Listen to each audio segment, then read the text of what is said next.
The massive crystal chamber glowed with purple light as the Council of Overlords gathered around their floating throne platforms.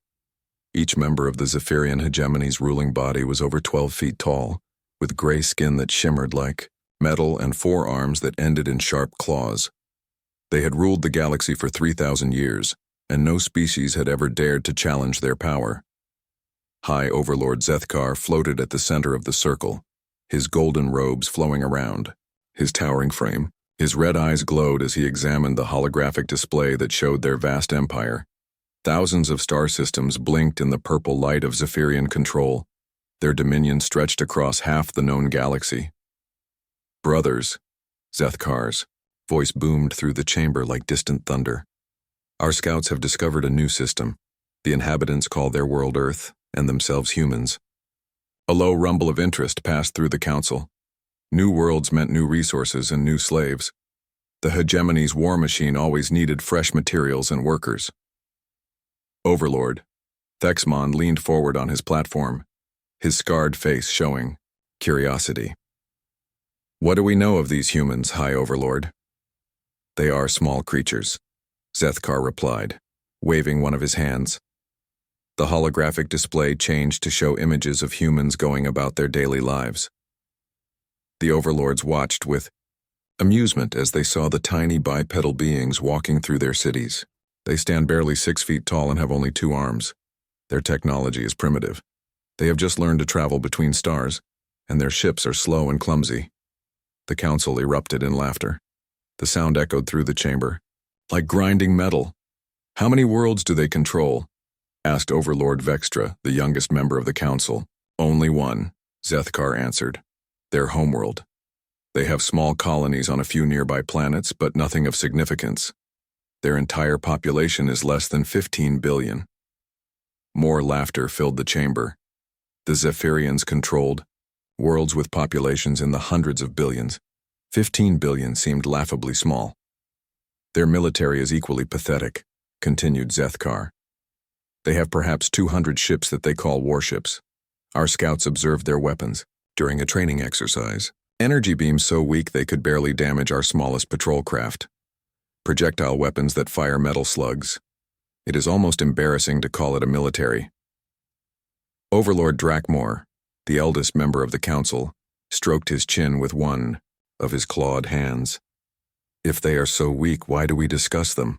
Surely a single dreadnought could conquer their entire system. Indeed, Zethkar nodded. But their system is rich in resources. Rare metals, energy crystals, and most importantly, a large population perfect for slave labor. These humans reproduce quickly and seem hardy enough to work in our mines and factories. The display changed again to show Earth's solar system.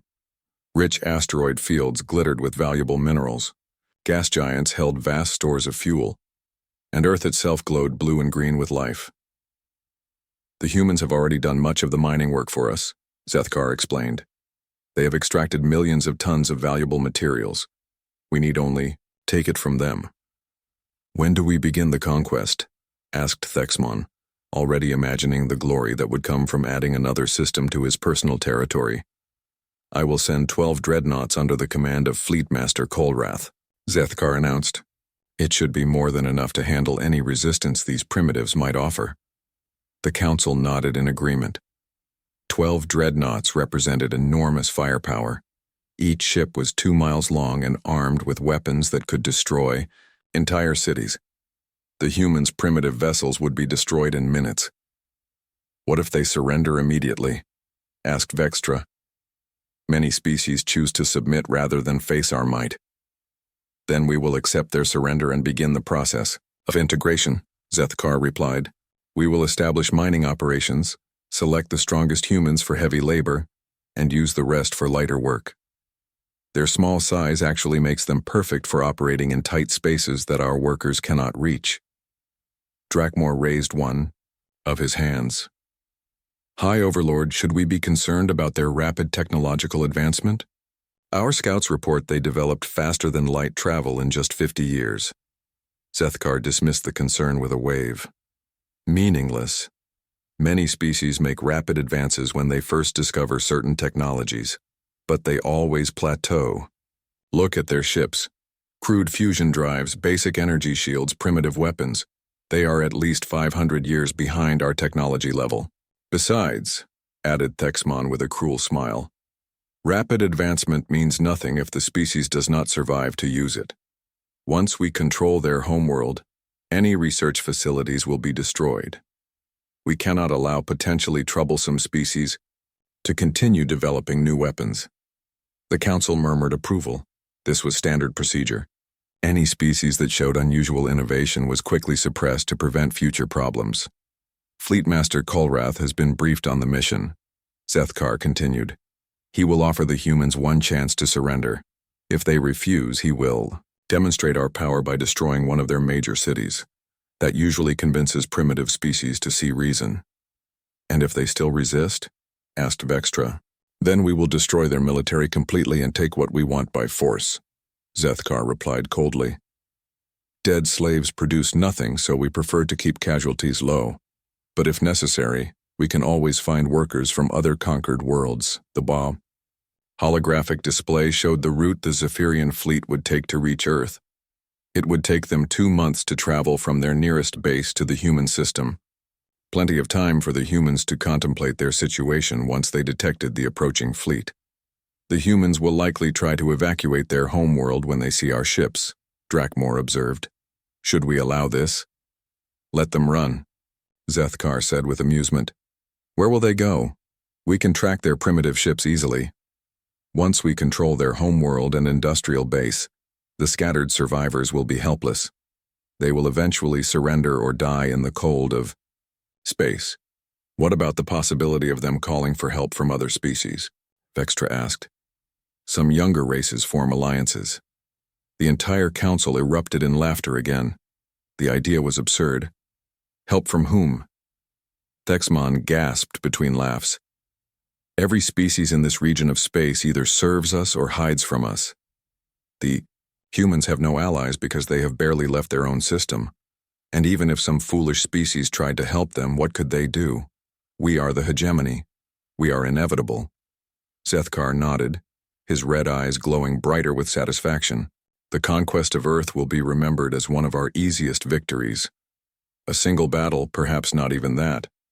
The humans will take one look at our fleet and realize the futility of resistance. When will Kolrath depart? Asked Drakmor.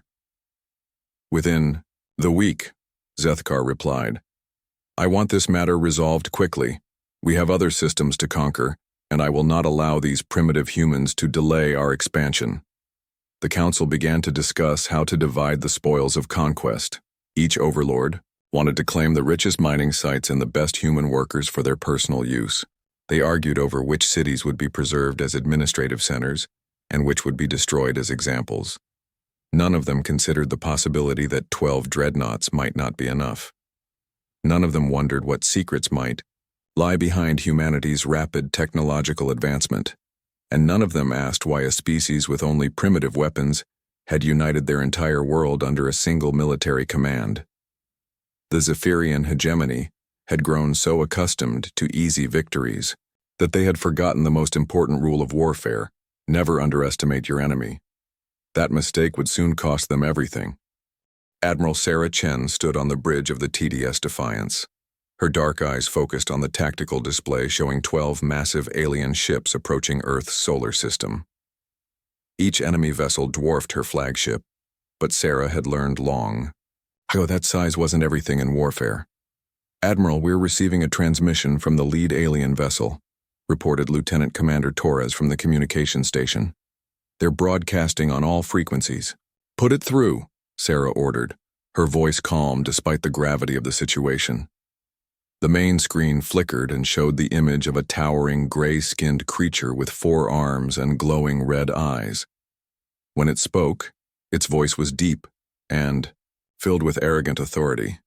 Primitive humans of Earth, I am Fleetmaster Kolrath of the Zephyrian hegemony. Your pathetic system now belongs to us. You will surrender immediately and prepare for integration into our empire. Resistance is futile. You have 1 hour to respond. The transmission ended, leaving the bridge in silence. Sarah looked around, at her crew, seeing determination in their faces rather than fear. Good. They would need that resolve in the coming battle. Well, that was rude, commented Commander Mitchell from the tactical station. No introduction, no please or thank you. Terrible manners for an advanced civilization. A few chuckles ran through the bridge crew. Sarah smiled slightly.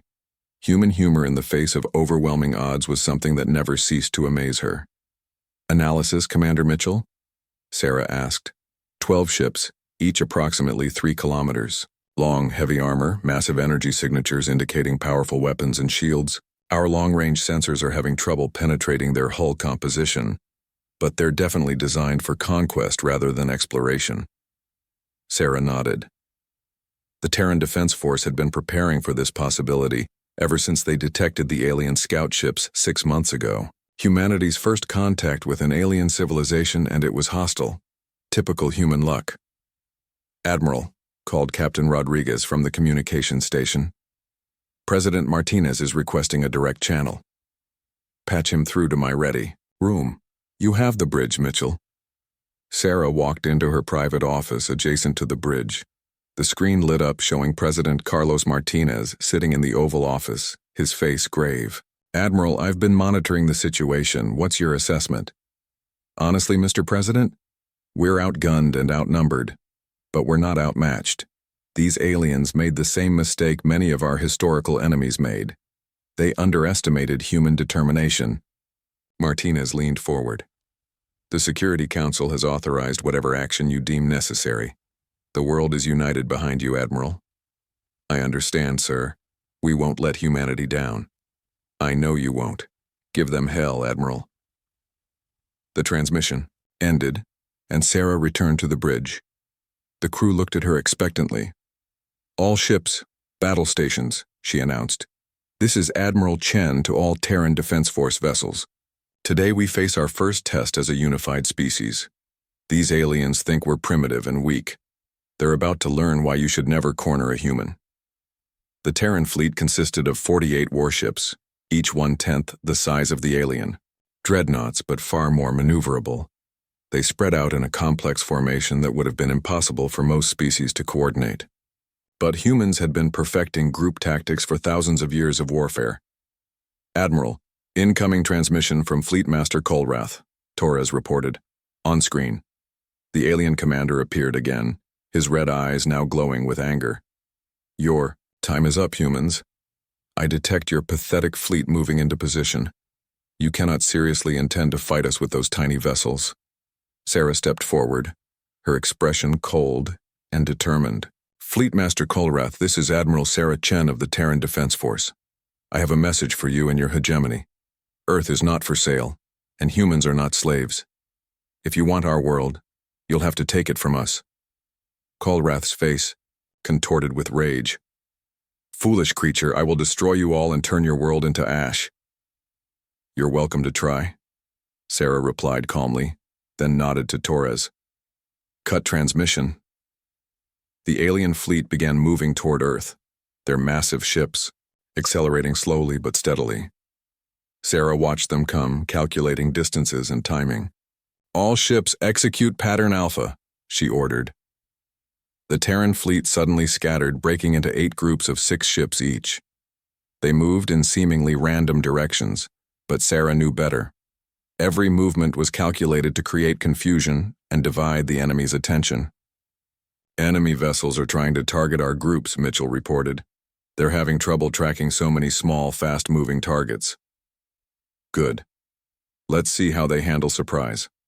All ships, execute Thunder Run. 24 of the Terran ships suddenly accelerated to maximum speed, streaking directly at the alien formation. The Zephyrians responded predictably, turning their massive weapons to engage the approaching threat. But the human ships weren't planning to engage in a direct confrontation. As the enemy weapons fired, the Terran vessels split apart again, weaving through the massive energy beams with precision flying that showcased years of training. Now, Sarah commanded.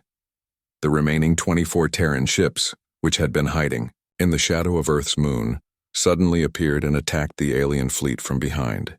Their weapons might have been primitive compared to alien technology, but humans had learned to use them with deadly efficiency. Focused beam arrays struck the rear shields of 3 Zephyrian dreadnoughts simultaneously. While individually weak, the combined firepower of 8 ships focusing on single targets proved devastating. The first alien ship's shields collapsed, and follow-up strikes from nuclear torpedoes tore massive holes in its hull. "Direct hit," Mitchell shouted. "Enemy vessel is venting atmosphere and debris." But the Zephyrians were quick to adapt. The surviving ships formed a defensive circle, their overlapping shields creating a nearly impenetrable barrier. They began firing in all directions, forcing the human ships to retreat. "Admiral, we've lost the TDS Valiant and the TDS Phoenix," Torres reported grimly. "The TDS Courage is badly damaged but still operational." Sarah felt the weight of those losses, but she couldn't let emotion cloud her judgment. War always came with a price. "All ships, execute whirlwind pattern. Keep them guessing." For the next 2 hours, the battle raged across the solar system. The human ships darted in and out of the alien formation like angry wasps, striking at weak points and retreating before the heavy weapons could target them effectively. It was exhausting for the human crews, but it was working. 2 more Zephyrian dreadnoughts were destroyed and 3 others were heavily damaged. But humanity was paying a price too. 12 Terran ships had been destroyed and many others were running low on ammunition and power. "Admiral," Mitchell called out urgently, "long-range sensors are detecting more alien ships approaching. Looks like reinforcements." Sarah's heart sank. If more enemy ships arrived, the battle would be over.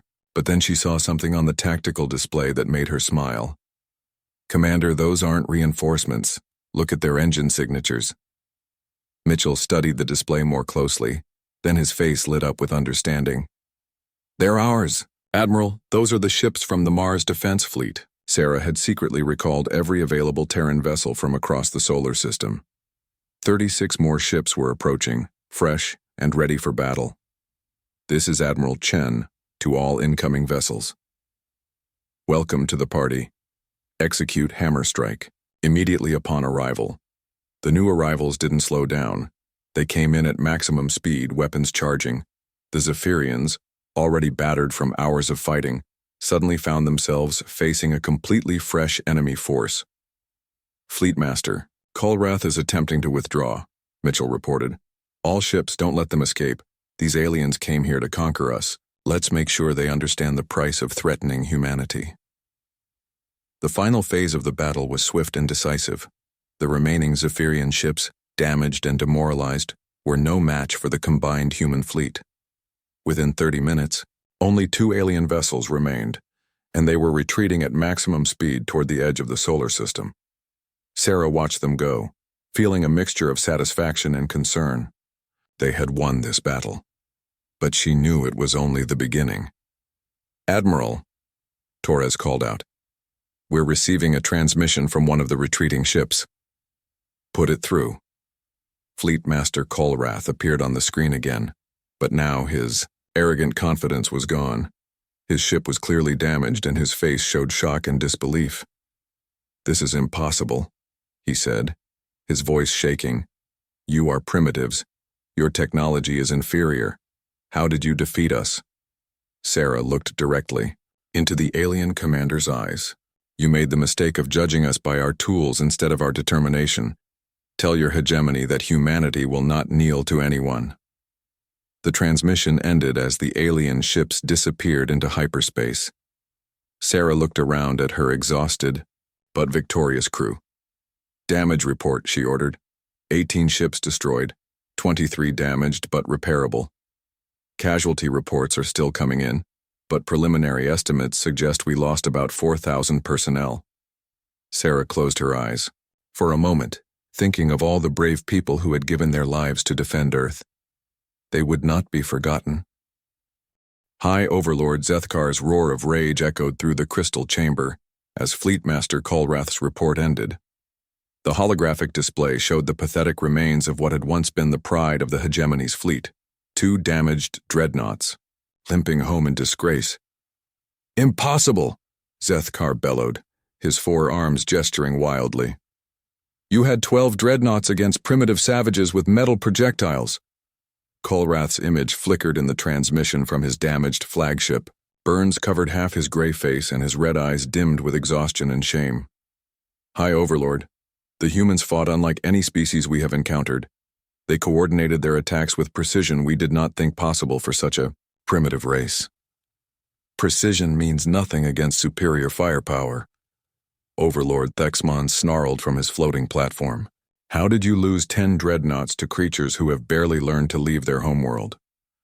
They used swarm tactics, Kolrath explained, his voice heavy with defeat. Their small ships moved in patterns that confused our targeting systems. When we focused fire on one group, others would appear from unexpected directions. And their pilots? He paused, struggling to find words. Their pilots flew with a recklessness that bordered on insanity. They seemed to welcome death if it meant damaging our ships. Zethkar slammed one of his massive fists against the armrest of his throne. The sound rang through the chamber like a gong. You speak of them as if they were warriors instead of the inferior creatures they are. With respect, High Overlord, Kolrath replied carefully. These humans may be technologically inferior, but they are definitely warriors. They showed no fear, even when facing impossible odds. The Council of Overlords erupted in angry voices. For 3,000 years, no species had successfully resisted their initial conquest fleets. The idea that a primitive race had not only resisted but actually won was unthinkable. Silence, Zethkar commanded, his voice cutting through the chaos. This humiliation will not stand. Overlord Vextra, mobilize the Grand Fleet. 200 ships should be sufficient to crush these upstart humans completely. Vextra bowed his massive head. It will be done, High Overlord. Supreme Commander Vorthak has been requesting a chance to lead a major campaign. Shall I place him in command?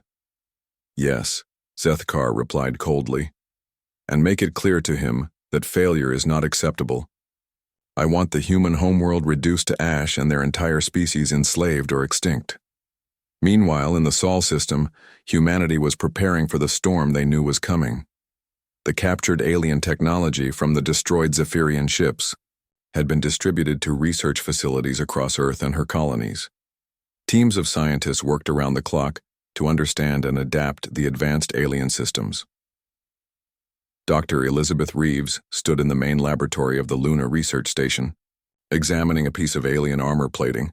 The material was unlike anything in human science, lighter than titanium but stronger than diamond, with the ability to disperse energy weapons across its surface.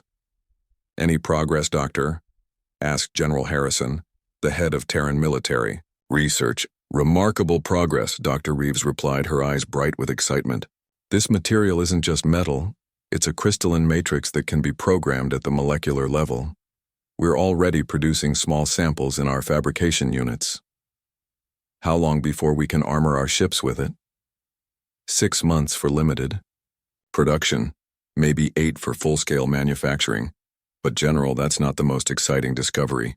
Dr. Reeves led him to another workstation where a team was examining an alien weapons system. Their energy weapons operate on principles we never considered. Instead of generating power and then focusing it, they tap directly into subspace energy fields. It's incredibly efficient. Can we replicate it? We're already doing it, Dr. Reeves smiled. The first prototype will be ready for testing next week. Our weapons will be crude compared to theirs, but they'll be infinitely more powerful than anything we have now. General Harrison nodded grimly. And the ship designs? That's where human innovation is really showing, Dr. Reeves explained, bringing up a holographic display. The alien ships are built for intimidation and overwhelming firepower. They're essentially flying fortresses. But our engineers are designing something different. The hologram showed sleek human ships that looked nothing like the crude vessels that had fought in the first battle. They were smaller than the alien dreadnoughts but far more elegant, with curves and angles that suggested speed and maneuverability. We're building ships that can think, Dr. Reeves continued. Artificial intelligence systems that can coordinate attacks and defenses faster than any living crew. The aliens rely on their individual superiority, but we're creating vessels that work together like parts of a single organism. Across the solar system, shipyards that had never existed 6 months ago were working at maximum capacity. The asteroid belt rang with the sound of massive construction projects as humanity converted every available resource into tools of war. Admiral Chen stood on the observation deck of the new Mars orbital shipyard, watching as the first of the new generation of human warships took shape. The TDS Phoenix II was 3 times the size of the ship that had fought in the first battle, but it moved through space with the grace of a dancer. "Status report, Captain Kim," she requested. Captain Kim consulted her tablet. "We'll have 40 of the new cruisers ready within 4 months, Admiral. The heavy destroyers are coming along even faster. We should have over 100 of those within 3 months. And the special project?" Captain Kim's expression grew serious. "The Indomitable is on schedule, Admiral. The engineering team says it will be ready for trials in 8 months. Admiral Chen nodded. The Indomitable was humanity's secret weapon, a ship unlike anything that had ever been built. While the aliens focused on size and raw power, human engineers were creating something that combined the best of both human innovation and captured alien technology. But humanity wasn't just building better weapons. They were also reaching out to the galaxy around them, sending diplomatic missions to every species they could contact. Ambassador Maria Santos sat across from the representative of the Kalani Republic, a species of tall, thin beings with blue-tinted skin and large black eyes. The meeting was taking place on a neutral space station at the edge of Kalani territory. "Ambassador Santos," the Kalani representative said in perfect English, his voice carrying a musical quality, "we have heard of your conflict with the hegemony. Many species have suffered under their rule." "Then you understand why we're reaching out," Maria replied. "Humanity doesn't seek to replace the hegemony as galactic overlords. We want to create something better, a confederation of free worlds, working together." The Kalani tilted his head, a gesture that indicated deep thought. "The hegemony has crushed every rebellion for 3 millennia. What makes you think humans can succeed where others have failed?" "Because we're not rebelling," Maria explained. "We're revolutionizing. Every species the hegemony has conquered fought them the same way, meeting force with force, trying to match their military might. But humans have learned something different from our history. Sometimes the best way to defeat a powerful enemy is to change the rules of the game." Similar conversations were taking place across the galaxy, as human diplomats made contact with dozens of species that had been conquered or threatened by the hegemony. The message was always the same. Humanity offered partnership, not domination. Back in hegemony space, Supreme Commander Vorthak stood on the bridge of his flagship, the Inevitable Conquest. The massive vessel was 5 kilometers long and packed with enough firepower to destroy entire planets. Behind him, 199 other warships formed up in perfect formation. "Supreme Commander," his aide reported, "the fleet is ready to depart for the human system." Vorthak nodded, his scarred face showing grim satisfaction. He was the hegemony's greatest military commander, having conquered 47 star systems in his long career. The humans would be number 48. "Signal all ships," he commanded. "We depart for Earth immediately, and transmit a message to High Overlord Zethkar. Tell him that in 2 months the human problem will be solved permanently." As the massive hegemony fleet entered hyperspace, heading for what they expected to be an easy victory, they had no idea that they were flying into a trap that had been 200 years in the making. Humanity had learned from every war they had ever fought, and they were about to apply those lessons on a galactic scale. The first battle had been about survival. The second battle would be about proving that no matter how large an empire became, it could not crush the spirit of freedom that burned in the hearts of free beings everywhere. And somewhere in the depths of space, hidden construction facilities were putting the finishing touches on weapons that would change the balance of power in the galaxy forever. The aliens had taught humanity about advanced technology. Now humanity was about to teach them about the price of underestimating a species that refused to surrender. The war that would determine the fate of the galaxy was about to begin in earnest, and both sides were preparing for a conflict that would be remembered for thousands of years to come. The alert klaxons wailed across Luna Base as long-range sensors detected the approaching hegemony fleet. 200 massive warships were moving toward Earth at maximum speed, their intent clear and deadly. Admiral Chen stood in the main command center, surrounded by holographic displays showing the tactical situation. The enemy fleet was still 3 days away, but humanity's response was already beginning. "Status of the fleet?" she asked Commander Torres, who had been promoted after the first battle. "All new vessels are operational, Admiral. 47 heavy cruisers, 112 destroyers, and 68 frigates, plus the survivors from the first engagement. Total strength, 243 ships." Admiral Chen nodded. On paper, the forces looked almost even, but she knew the hegemony ships were still larger and more heavily armed. The real advantage would have to come from human innovation and tactics. What about our allies? The Kalani Republic has sent 30 ships. The Thraxian Mining Collective contributed 18 vessels, and we have 12 ships from the Independent Worlds Coalition. Not much individually, but every ship counts. And the Special Operations teams? Commander Torres smiled grimly. "Already in position, Admiral. Captain Rodriguez has been very busy." Captain Elena Rodriguez crouched in the maintenance shaft of the Hegemony Supply Depot at Vortex Station, 3 light-years from Earth. Around her, 11 other members of humanity's 1st Interstellar Special Forces team checked their equipment one final time. "Remember," she whispered into her comm unit, "we're not here to destroy everything. We want to cause maximum confusion and force them to divert resources. Hit the fuel storage, the ammunition depot, and the communications array. Avoid civilian casualties if possible." The team had been inserted by a stealth ship 2 weeks earlier, posing as traders from a minor species. Human adaptability extended beyond technology. They were naturally gifted at blending in and understanding alien cultures. "Rodriguez to all teams," she continued. "Phoenix team, report status." "Phoenix team in position at the fleet staging area," came the whispered reply. "We have eyes on 47 hegemony ships. They're loading supplies for a long campaign." "Dragon team?" "Dragon team standing by at the Hegemony Communications Hub on Kepler Station, ready to inject the virus on your command." Rodriguez checked her chronometer. In exactly 12 minutes, similar teams would strike at 17 different hegemony facilities across 3 star systems. It was humanity's first attempt at interstellar guerrilla warfare. "All teams, begin Operation Dark Lightning. Execute in 60 seconds. Meanwhile, in Earth's orbital shipyards, Dr. Reeves was making final adjustments to humanity's most ambitious project yet. The AI core of the TDS Indomitable hummed with barely contained power as quantum processors came online for the first time. "Dr. Reeves," called Chief Engineer Nakamura, "the AI is requesting permission to run full diagnostics on all ship systems."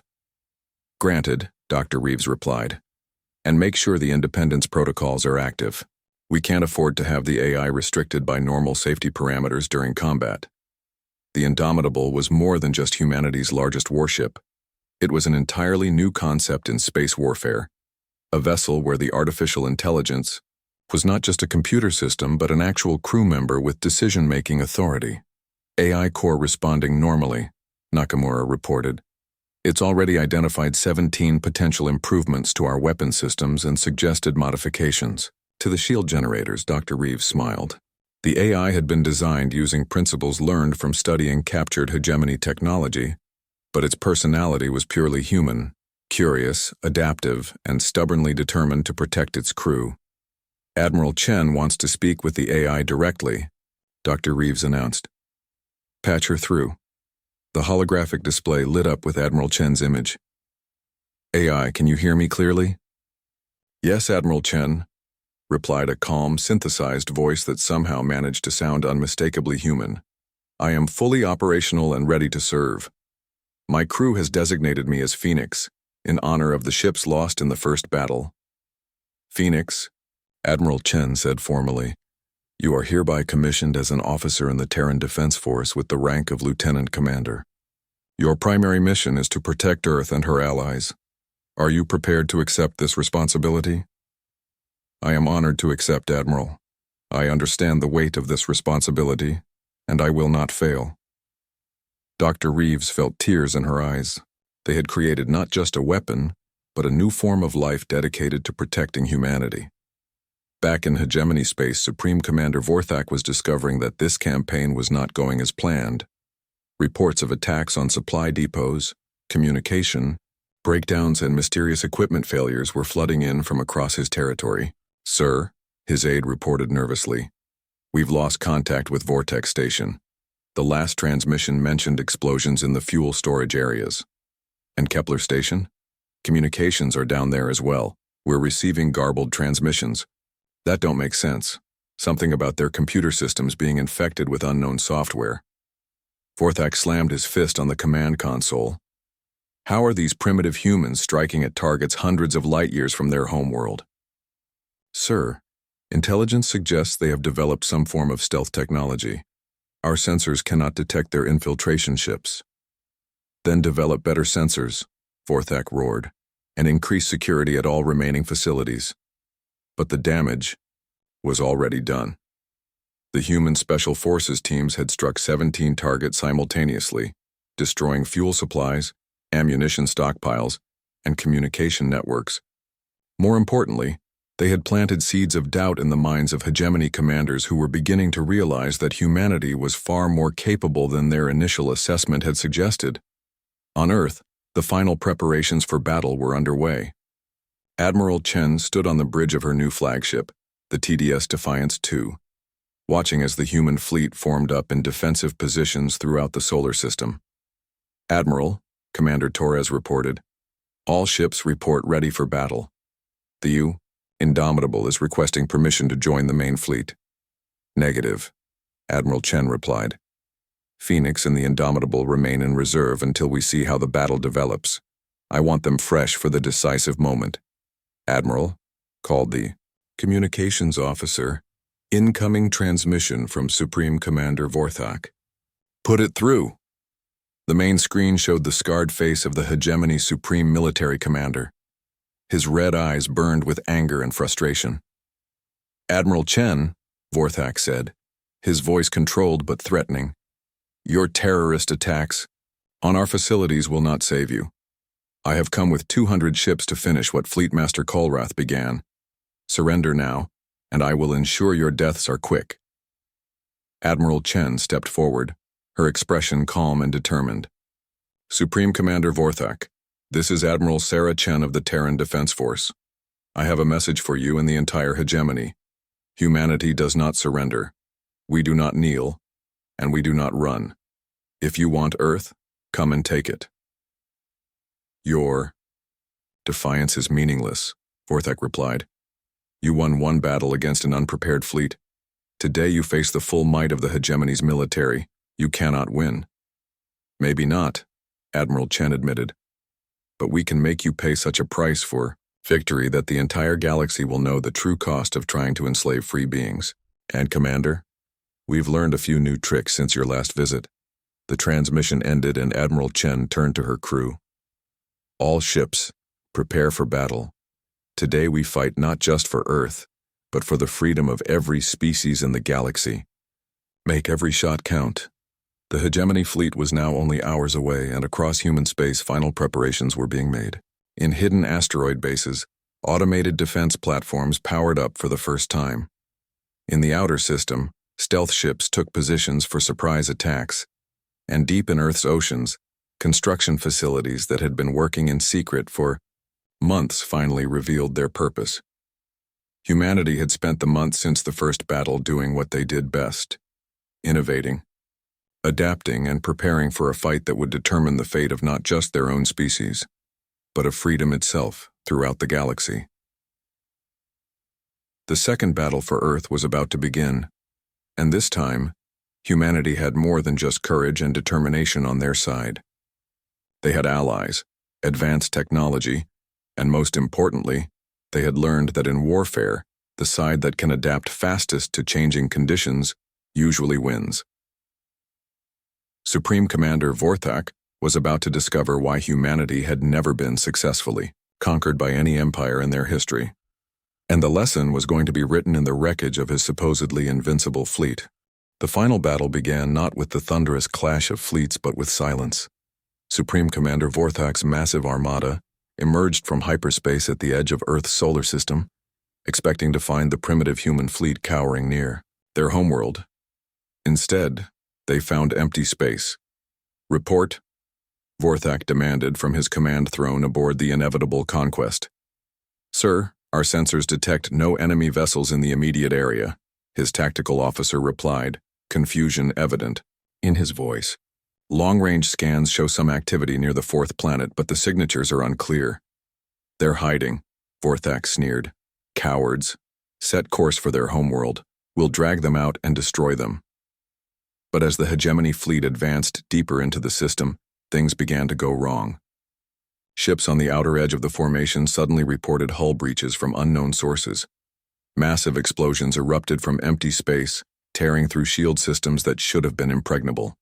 "Sir," the tactical officer shouted, "we're under attack, but I can't identify the source." Hidden throughout the asteroid belt and outer planets, humanity's new automated defense platforms revealed themselves. Each station was smaller than a hegemony destroyer, but they had been built with one purpose: to deliver devastating surprise attacks before disappearing back into the cosmic background. "All stations, this is Admiral Chen," came the transmission across the human defense network. "Execute Operation Hornet's Nest." Suddenly, the space around the hegemony fleet erupted with weapons fire. Hundreds of small automated platforms that had been disguised as asteroids, space debris, and sensor buoys opened fire simultaneously. Their weapons were powered by the same alien technology that had been captured in the first battle, but refined and improved by human engineering. "Damage report," Vorthak roared as his flagship shuddered under multiple impacts. 17 ships report significant damage, sir. We've lost 3 destroyers completely." But Vorthak was a seasoned commander. "All ships, form defensive formation. Beta 7, focus fire on those platforms."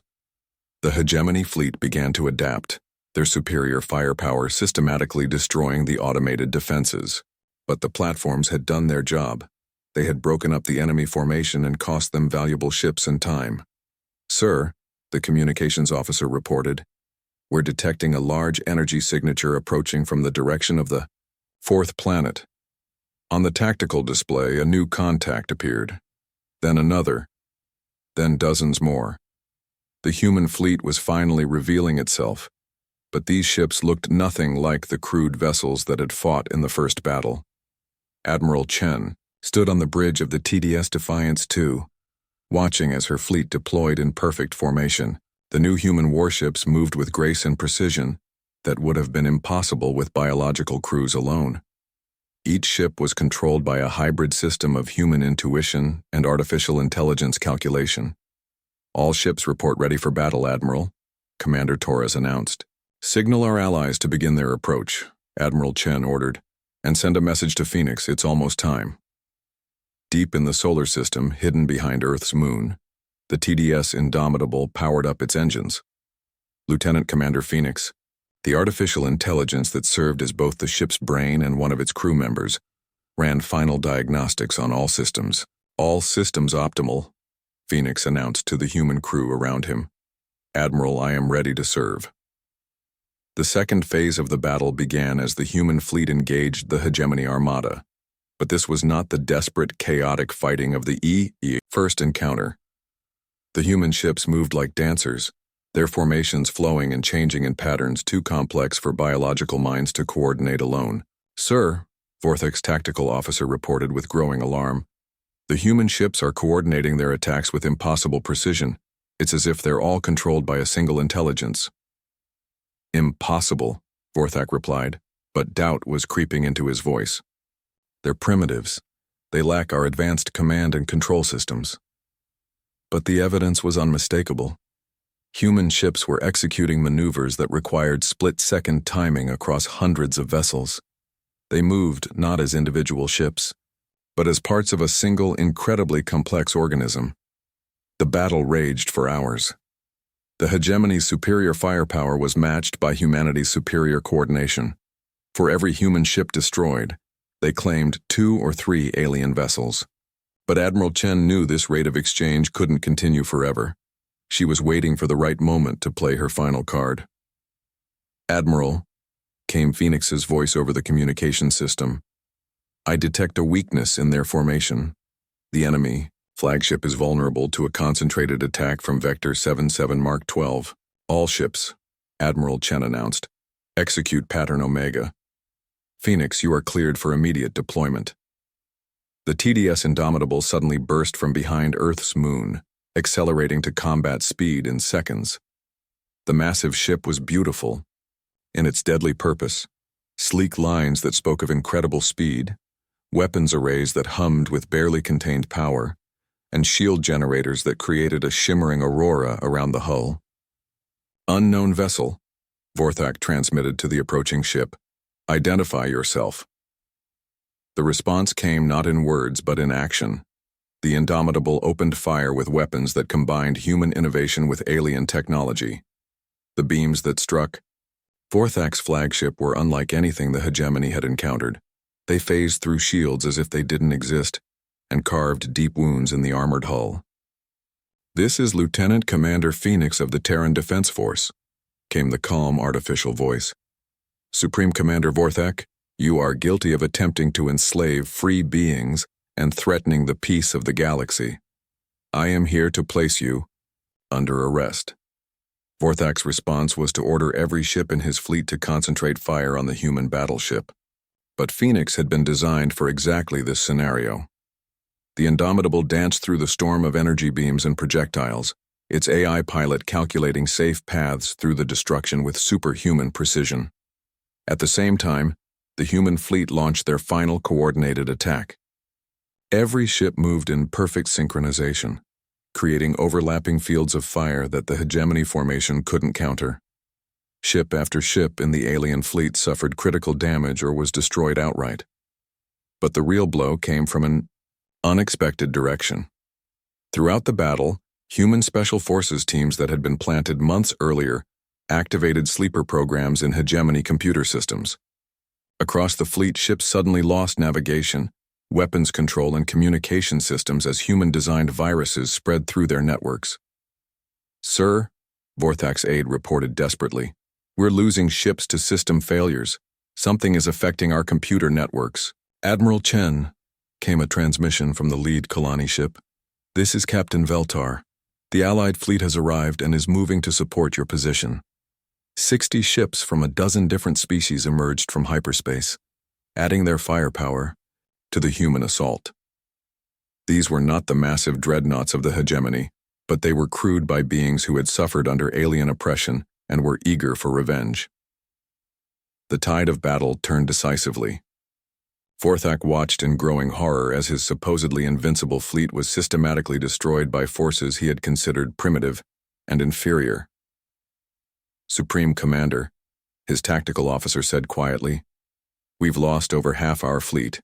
Recommend immediate withdrawal." "Never!" Vorthak roared. "We are the hegemony. We do not retreat from primitives." But Lieutenant Commander Phoenix had other plans. The Indomitable had been working its way through the battle toward the enemy flagship, and now it was close enough for personal conversation. "Supreme Commander Vorthak," Phoenix transmitted, "your fleet is broken, your empire is crumbling, and your cause is lost. Surrender now and your surviving crews will be treated according to the laws of war." "I will never surrender to an artificial mind," Vorthak screamed back. "Then you will surrender to me," said Admiral Chen, her image appearing on Vorthak's screen alongside Phoenix's voice patterns. "This is Admiral Sarah Chen of the Terran Defense Force. Your war against humanity is over. Stand down your remaining ships or watch them be destroyed." Around the inevitable conquest, the last few dozen hegemony ships fought desperately, but they were hopelessly outnumbered and outmaneuvered. One by one, they fell to the combined human and allied fleet. Finally, with his flagship damaged and his fleet in ruins, Vorthak made the hardest decision of his military career. "All hegemony vessels," he transmitted wearily, "stand down. Cease fire and prepare for surrender."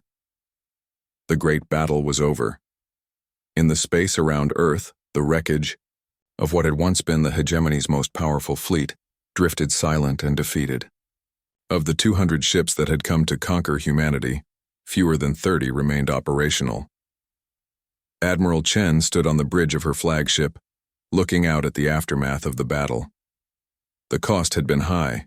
Humanity had lost over 60 ships and thousands of brave crew members. But they had achieved something that had seemed impossible just months before. "Admiral," Commander Torres reported, "we're receiving surrender transmissions from hegemony forces across 17 star systems. It appears news of our victory is spreading faster than their command structure can respond to it." "And the other species?"